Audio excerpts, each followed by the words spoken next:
Dubai অর্থাৎ sheikh girls fast car money power and parties. Travel blog থেকে শুরু করে টিচার পর্যন্ত প্রত্যেকেই আমাদেরকে এটাই বলেছে দুবাইয়ের অর্থই হলো লাক্সারি। বুর্জ আল আরবের 7 স্টার রুম থেকে শুরু করে বুর্জ খালিফা পর্যন্ত সব কিছুই টপ ক্লাসের।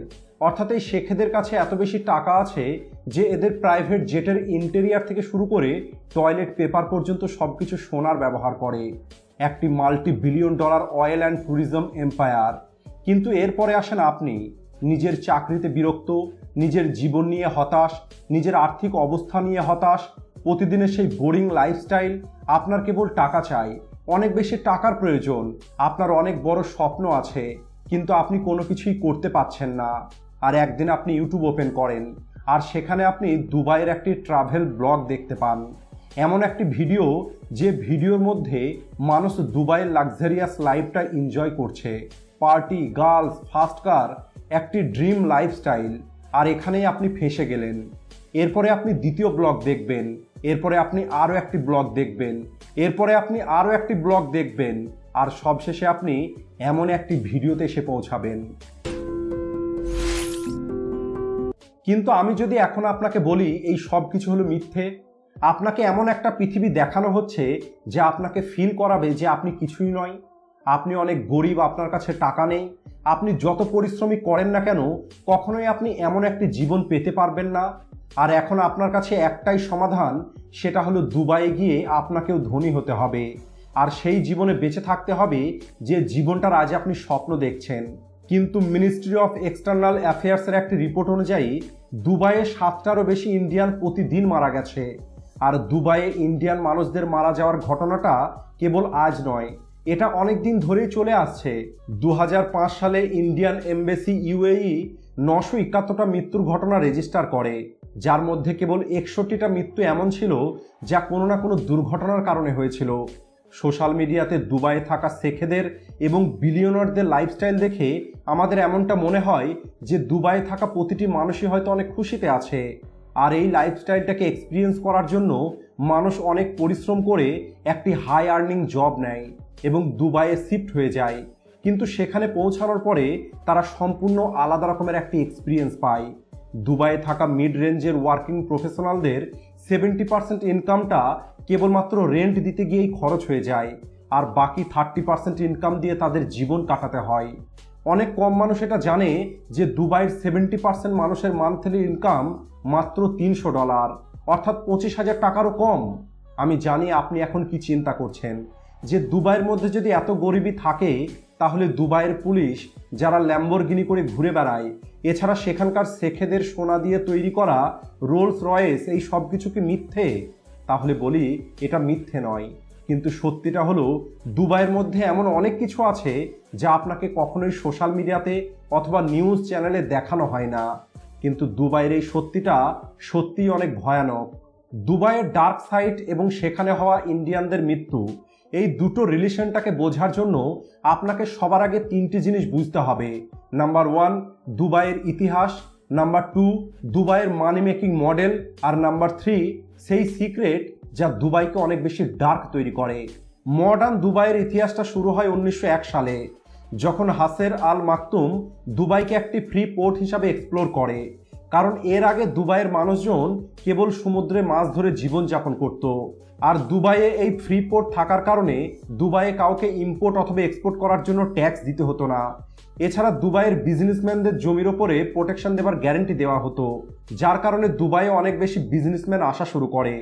আর মাত্র 5 বছরে অর্থাৎ 1906 সালে দুবাইয়ের পোর্ট কার্গো ট্রেড 70,000 টনেরও বেশি হয়ে যায়। সব কিছু ঠিকঠাকই চলছিল, আর হঠাৎ করেই সব কিছু এক মুহূর্তে পরিবর্তন হয়ে যায়। 1929 সালে দ্য গ্রেট ডিপ্রেশন। এখন দুবাইয়ের অবস্থাটা পুনরায় আগের মতো হয়ে যায়।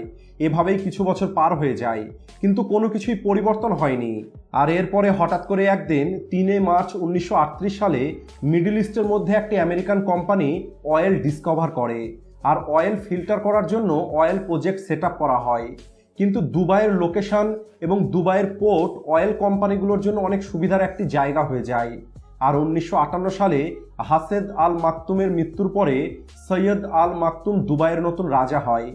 56 বছরের এই রাজা দুবাইয়ের জন্য এমন একটি স্বপ্ন দেখে যা আগামী কিছু বছরের মধ্যে দুবাইয়ের চেহারাটাই বদলে দেবে। রাজা এটা দেখে যে দুবাইয়ের সবথেকে বড় দুর্বলতা হলো দুবাইয়ের কাছে কোনো অয়েল রিজার্ভ নেই। কিন্তু প্রিন্স আর একটা জিনিস নোটিশ করে, দুবাইয়ের কাছে অনেক পাওয়ারফুল একটি অ্যাডভান্টেজ আছে, আর সেটা হলো দুবাইয়ের জিওগ্রাফিক্যাল লোকেশন। 1945 সালে ইউএসের প্রেসিডেন্ট ফ্র্যাঙ্কলিন রুজভেল্ট দুবাইকে কনভিন্স করে যে আপনারা ইউএস ডলারের মাধ্যমে অয়েল বিক্রি করবেন, কারণ অয়েল এমন একটি জিনিস যা পৃথিবীর প্রতিটা দেশেরই প্রয়োজন। আর যখন সারা পৃথিবীর মধ্যে অয়েল ইউএস ডলারে ট্রেড হওয়া শুরু হয়ে যায়, তখন ইউএস ডলার একটি রিজার্ভ কারেন্সি হয়ে যায়। আর এরপরে দুবাই সমস্ত অয়েল কোম্পানিগুলোকে পোর্ট ফেসিলিটি দেওয়া শুরু করে। আর এরপরে 1958 সালে শেখ রাশিদ ইনফ্রাস্ট্রাকচারকে ডেভেলপ করার কাজ শুরু করেন। কিন্তু 1966 থেকে 2000 সালের আগে পর্যন্ত দুবাইয়ে একটি জিনিস খুব দ্রুত বাড়তে থাকে, আর সেটা হলো ইমিগ্রেশন। যখন দুবাইয়ের ইনফ্রাস্ট্রাকচার বড় হতে থাকে, দুবাইয়ে লেবারের সংখ্যাটাও বাড়তে থাকে। আর আজ আরব কান্ট্রিতে টোটাল পপুলেশনের 40% কেবলমাত্র ইন্ডিয়ান। 1966 পরে দুবাইয়ের ইনফ্রাস্ট্রাকচার খুব দ্রুত ডেভেলপ হচ্ছিল, আর এই সব কিছু ডেভেলপ করার জন্য দুবাইয়ের লেবারের প্রয়োজন পড়ছিল। আর এর জন্য অনেক বেশি বাংলাদেশি, পাকিস্তানি এবং ইন্ডিয়ান দুবাইয়ে শিফট হয়ে যায়, যাতে তারা দুবাইয়ে গিয়ে ভালো কাজ করতে পারে। আর ওই সময় ইন্ডিয়ার মধ্যে ডেভেলপমেন্টের অপরচুনিটি খুব একটা ভালো ছিল না লেবারদের জন্য। অনেক কম মানুষ এটা জানে, কিন্তু দুবাইয়ের 70% পপুলেশন কেবলমাত্র লেবার। কিন্তু দুঃখের কথা হলো এদের সঙ্গে দাসেদের থেকেও বেশি নোংরা ব্যবহার করা হয়। আর এরপরে একদিন বেন এন্ডারসন নামের একটি ব্রিটিশ জার্নাল দুবাইয়ে পৌঁছায়। আর এরপরে দুবাইয়ের এমন একটি সত্যি পৃথিবীর সামনে আসে যা কেউ স্বপ্নেও কল্পনা করতে পারবে না। ইন্ডিয়া, বাংলাদেশ এবং পাকিস্তানে অনেক এজেন্সি আছে। এই এজেন্সিগুলো লোকাল ওয়ার্কারদেরকে একটি ভালো চাকরির লোভ দেখায়। তাদের এটা বলা হয় যে তাদের এমন জব দেওয়া হবে যেখানে তারা $500 থেকে $1200 প্রতি মাসে পাবে, সেটা থাকা খাওয়া বাদ দিয়ে। আর এই সব কিছু শুনে ওয়ার্কাররা রাজি হয়ে যায়। আর এরপরে এই এজেন্সিগুলো ওই ওয়ার্কারদেরকে দুবাইয়ে পাঠানোর জন্য ভিসা, ফ্লাইট ভাড়া এই সব কিছু অ্যাড করতে গিয়ে তাদের থেকে $2 থেকে $3000 নিয়ে নেয়। আর বেশিরভাগ ওয়ার্কারদের কাছে এই $2-3 হাজার থাকে না। আর তাদের এই টাকাটা জোগাড় করার জন্য হয় নিজের কিছু বিক্রি করতে হয়, অথবা কারোর কাছে থেকে লোন নিতে হয়। কিন্তু আসল খেলাটা তখন শুরু হয় যখন এই সমস্ত ওয়ার্কারগুলো দুবাইয়ে এসে পৌঁছায়। আর যখন এরা দুবাইয়ে পৌঁছে যায়, ওই কনস্ট্রাকশন কোম্পানিগুলো যারা এই ওয়ার্কারগুলোকে নিয়ে এসেছে, তারা সবার আগে ওই ওয়ার্কারদের পাসপোর্টগুলো কেড়ে নেয়। আর এরপরে এদের খুবই খারাপ কন্ডিশনের মধ্যে, অর্থাৎ 45 থেকে 49 ডিগ্রি সেলসিয়াস তাপমাত্রার ভিতরে 14 ঘন্টা করে ওই ওয়ার্কারদের দিয়ে কাজ করানো হয়। আর এদের প্রতিদিন হিসাবে পেমেন্ট করা হয়। অর্থাৎ যদি আপনি কোনোদিন অসুস্থ থাকেন অথবা কাজে যেতে না পারেন, তাহলে আপনি সেই দিনের টাকা পাবেন না। এছাড়া ওই ওয়ার্কারদের সঙ্গে একটি কন্ট্রাক্ট সাইন করানো হয়, যে কন্ট্রাক্ট অনুযায়ী এদের 2 থেকে 3 মাস পর্যন্ত কোনো স্যালারি দেওয়া হবে না। আর এর থেকেও খারাপ হলো এই সমস্ত ওয়ার্কারদের অ্যাকোমোডেশন, কারণ এই ওয়ার্কারদেরকে লেবার ক্যাম্পে রাখা হয়। আর এই সমস্ত লেবার ক্যাম্পগুলো সিটি থেকে অনেক দূরে হয়। এই লেবার ক্যাম্পগুলোর মধ্যে অনেক ছোট ছোট ঘর থাকে, আর এই একটি ঘরে 8 থেকে 11টা মানুষকে থাকতে হয়। আর এই লেবার ক্যাম্পের মধ্যে এত বেশি গরমে তাদেরকে কেবলমাত্র একটি ফ্যান দেওয়া হয়। এছাড়া এদের কোনো ভালো পানীয় জলও দেওয়া হয় না। আর সব থেকে খারাপ কথা হলো এই সমস্ত ওয়ার্কাররা অনেক কষ্ট করে লোনে পয়সা নিয়ে দুবাই পৌঁছেছে। আর যতদিন পর্যন্ত এদের কাছে ততটা টাকা না জমে যায় যে টাকা দিয়ে তারা ফিরে যেতে পারবে এবং তাদের ঋণ শোধ করতে পারবে, ততক্ষণ পর্যন্ত এরা ফিরে যেতে পারে না।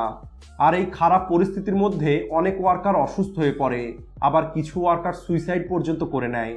10 মে 2011 সালে তামিলনাড়ুর একটি ছেলে বুর্জ খালিফাতে ওয়ার্কারের কাজ করত। সে বুর্জ খালিফার 147 তলা থেকে লাফ দিয়ে নিজেকে শেষ করে দেয়। আর এর 1 বছর আগেই 2010 সালে 113টা ইন্ডিয়ান ওয়ার্কার সুইসাইড করে নিয়েছিল। 2017 সাল থেকে শুরু করে 2021 সাল পর্যন্ত প্রতিদিন দুবাইয়ে 5টি ইন্ডিয়ান মারা গেছে। আর এই সব কিছু কেবলমাত্র ইন্ডিয়ানদের জন্যই নয়, বরং সেখানে থাকা নেপালি, বাংলাদেশি এবং পাকিস্তানের সেই সমস্ত মানুষ যারা দুবাইয়ে কাজ করার স্বপ্ন নিয়ে গেছে, তারা সবাই এই সমস্যাগুলো দেখেছে। দুবাইয়ের মধ্যে হিউম্যান রাইটস ভায়োলেশন কেবলমাত্র লেবারদের সঙ্গেই হয় না, বরং দুবাইয়ে যে সমস্ত ফিমেল ডোমেস্টিক ওয়ার্কাররা আসে তাদের সঙ্গে অনেক খারাপ ব্যবহার করা হয়। অনেক এশিয়ান কান্ট্রি থেকে আসা মেয়েরা যারা দুবাইয়ে জব করার জন্য নিজের ইচ্ছায় গেছে অথবা মিথ্যে বলে দুবাইয়ে নিয়ে আসা হয়েছে, এদের মধ্যে বেশিরভাগ মেয়েকে ডোমেস্টিক ওয়ার্কার হিসাবে জয়েন করানো হয়। কিন্তু এরপরে এই সমস্ত মেয়েদের 7 দিন পর্যন্ত কয়েদির মতো একটি ঘরে বন্ধ করে রাখা হয়, আর এদের 7 দিন পর্যন্ত কন্টিনিউ কাজ করানো হয়। আর এই ওয়ার্কারগুলোদের মারা থেকে শুরু করে সেক্সুয়াল হ্যারাসমেন্ট পর্যন্ত সমস্ত রকমের হিউম্যান রাইট ভায়োলেশনের মোকাবেলা করতে হয়। আর যদি এদের বিরুদ্ধে কেউ কথা বলে তাহলে হয় এদেরকে মেরে ফেলা হয় অথবা তাদের কোম্পানির কন্ট্যাক্ট ভাঙার জন্য জেলে পাঠিয়ে দেওয়া হয়। আর এখানকার কোম্পানির পারমিশন ছাড়া কেউ যদি নিজের কাজ পরিবর্তন করতে চায় অথবা নিজের দেশে ফিরে যেতে চায় তাহলে ইন্ডিয়ান এম্বাসিও তাদের পাসপোর্ট ছাড়া কোনো রকমের সাহায্য করতে পারবে না। আর তাদের পাসপোর্ট কনস্ট্রাকশন কোম্পানিগুলো অলরেডি নিয়ে রেখে দেয়, তাই না একটি ওয়ার্কার তার জবকে পরিবর্তন করতে পারবে আর না সে তার নিজের দেশে ফিরে আসতে পারবে। আমি জানি এখন আপনি কি ভাবছেন যে যদি দুবাইয়ের মধ্যে সব কিছু এত খারাপ হয় তাহলে আমরা কখনোই সোশ্যাল মিডিয়াতে অথবা নিউজের মধ্যে এই সব কিছু কেন দেখতে পাই না। তাহলে বলি, সেন্ট্রালাইজড কন্ট্রোল। দুবাইয়ের সরকার এই সমস্ত কিছুকে দাবিয়ে রাখে। দুবাই কেবলমাত্র নামেই রিপাবলিক কান্ট্রি, কিন্তু সত্যিটা হলো দুবাইয়ের গভর্নমেন্টের বিরুদ্ধে যদি কেউ কোনো কথা বলে তাহলে হয় তাকে মেরে ফেলা হবে অথবা তাকে জেলে বন্দি করে দেওয়া হবে। আর এই কারণে এই সমস্ত কথা কখনোই বাইরে প্রকাশ হয় না। যেখানে দুবাইয়ের লেবার পপুলেশনগুলো থাকে সেই লেবার ক্যাম্পগুলোকে মেন সিটি, যেখানে সমস্ত রকমের ট্যুরিস্টরা আসে, বড় বড় বিজনেসম্যানরা আসে, তাদের থেকে অনেক দূরে রাখা হয় যাতে ট্যুরিস্টরা এবং বিজনেসম্যানরা কখনোই এটা জানতে না পারে যে দুবাইয়ের আসল সত্যিটা কী। তাই যদি আপনি একটি ট্যুরিস্ট হন অথবা সাধারণ মানুষ হন তাহলে আপনাকে লেবার ক্যাম্পে যাওয়ার পারমিশন দেওয়া হবে না। আর এর কারণ হলো দুবাই সরকার এটা চায় না যে দুবাইয়ের আসল সত্যিটা সাধারণ মানুষ জানতে পারুক। দুবাইয়ে থাকা সমস্ত ইমিগ্রেন্ট 3 ক্যাটাগরিতে বিভক্ত। প্রথম ক্যাটাগরি হলো হাই আর্নিং প্রফেশনাল, নাম্বার 2 হলো লো আর্নিং প্রফেশনাল, আর নাম্বার 3 হলো আনস্কিল্ড অথবা সেমি স্কিল্ড ওয়ার্কার। আমরা সোশ্যাল মিডিয়াতে দুবাইয়ের হাই আর্নিং প্রফেশনালদের লাইফস্টাইলটাই দেখতে পাই, যা দেখার পরে আমাদের মনে হয় যে দুবাইয়ে সব কিছুই তো অনেক লাক্সারি আছে, দুবাইয়ে কেবলমাত্র মজাই হয়। কিন্তু বাস্তবটা হলো দুবাই একটি মডার্ন সেলিব্রিটির সব থেকে বড় একটি উদাহরণ। আপনি কি কখনো এটা ভেবে দেখেছেন ইনস্টাগ্রাম, ইউটিউবে দুবাই এত মেয়ে আপনারা কেন দেখতে পান? একটি শেখের চারপাশে এত মেয়ে কেন থাকে? দুবাইয়ের মধ্যে এত বেশি পার্টি কেন হয়? কারণ এখান থেকেই দুবাইয়ের সেই ডার্ক সাইডটা শুরু হয়, যা দুবাই আজও সবার কাছে থেকে গোপন করে রেখেছে। দুবাই সাধারণত ট্যুরিজমের জন্যই ফেমাস, আর এই কারণেই দুবাইয়ের হোটেল, পার্ক, অ্যাকোরিয়াম এই সব কিছুতে দুবাই ইনভেস্ট করেছে। আর এই কারণেই 35 স্কোয়ার কিলোমিটার দুবাই শহরে, যা নিউ দিল্লির সমান, সেখানে 2019 সালে 16.3 মিলিয়ন ট্যুরিস্ট এসেছিল। কিন্তু দুবাইয়ে এমন একটি জিনিস হয় যার সম্পর্কে কেউ কখনোই কথা বলতে চায় না, আর সেটা হলো প্রস্টিটিউশন। দুবাইয়ের মধ্যে 30,000-এরও বেশি এমন প্রস্টিটিউট আছে যাদের এখানে অন্য কোনো কাজের অজুহাতে নিয়ে আসা হয়েছে এবং তাদের আর জোর করে এই সমস্ত কাজ করানো হচ্ছে, অথবা টাকার অভাবে ওই মেয়েগুলো এই কাজ করতে বাধ্য হয়েছে। চলুন বলি এটা কিভাবে কাজ করে।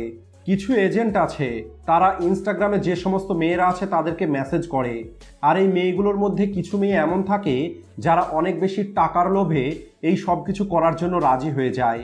আর এরপরে ওই মেয়েগুলোকে প্রতি বছরে 4 থেকে 5 বার দুবাই ট্রিপ করানো হয়, যেখানে ওই মেয়েগুলোদের শেখেদের সঙ্গে আলাদা আলাদা কিছু করার জন্য টাকা দেওয়া হয়। অনেক বেশি ইনস্টাগ্রাম গার্লস প্রতি বছর অন্তত 5 বার দুবাইয়ে যায়। দুবাই উপর থেকে দেখতে যতটা অ্যামেজিং মনে হয়, বাস্তবে কিন্তু সেটা নয়, স্পেশালি যদি আপনি একটি মিডল ক্লাস পরিবারের মানুষ হয়ে থাকেন। আর এখন আমি আপনাদের এটাই বলতে চাই, সোশ্যাল মিডিয়াতে এই সমস্ত দেশের কিছু ভিডিও দেখে কখনোই এই সব কিছুর প্রতি অ্যাট্রাক্ট হবেন না, কারণ এই সব কিছু আপনার জন্য অনেক বেশি বিপজ্জনক হতে পারে। আজও এমন অনেক মানুষ আছে যারা দুবাইয়ের লাক্সারিয়াস লাইফ এবং ব্লগ দেখে সেখানে গিয়ে এমন লাইফ এনজয় করার স্বপ্ন দেখে, আর সেখানে যাবার পরে তারা এটা জানতে পারে যে সত্যিটা তো অন্য রকমের। এই পৃথিবীতে আপনি যত জবরদস্ত জিনিস দেখতে পাবেন তার পিছনে একটি এমন সত্যি আছে যা আমাদের কাছে থেকে গোপন করা হয়। আশা করি আজকের এই ভিডিও থেকে আপনারা দুবাইয়ের সত্যিটা জানতে পেরেছেন। আর সবশেষে ভিডিও ভালো লাগলে ভিডিওটিকে লাইক ও শেয়ার করতে ভুলবেন না। আর এই রকমই অ্যামেজিং ভিডিও আরও দেখার জন্য আমাদের চ্যানেলটিকে অবশ্যই সাবস্ক্রাইব করে নোটিফিকেশন বেল আইকনটি অন করে রাখুন। ভিডিওটি শেষ পর্যন্ত দেখার জন্য ধন্যবাদ।